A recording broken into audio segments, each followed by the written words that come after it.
Thanks. You said a lot about making a plan. So there's this financial well-being strategy we're learning about. But what were financial well-being strategies historically, and why weren't they just always successful if everyone knows that it is something that's so important?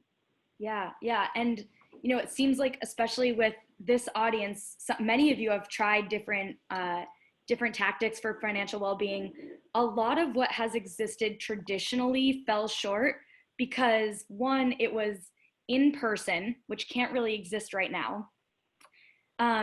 Maybe it was a lunch and learn and someone was giving a presentation, and employees would just be really embarrassed to raise their hand and ask a question. No employee, wants to be the person to raise their hand and say, I have $10,000 in credit card debt and I'm not sure what to do. And I have all these different, financial goals I'm trying to meet. And so, a lot of what's happening now is really changing that and creating a way that people can make a plan, but have more confidence that they don't have to share with all of their coworkers. Yeah, I think we talk about it a lot of times as this sort of inherent shame factor that can just really deter people from acknowledging their financial health. And you said a lot of great things. And at Gallagher, we talk about meeting employees where they are. Not every single person is going to have the same problem. Not every single person is going to have the same capacity to change. So what are the new ways financial well-being can drive that change that are maybe a little less intimidating or just more accessible? Yeah, absolutely. So again, I touched upon some of the things traditionally, but a lot of the newer products in financial well-being will really allow for much more personalization.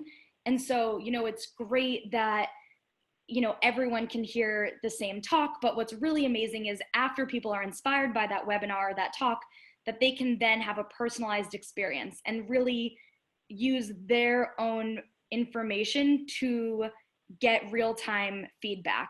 And so personalization for employees is a really big theme that is happening now.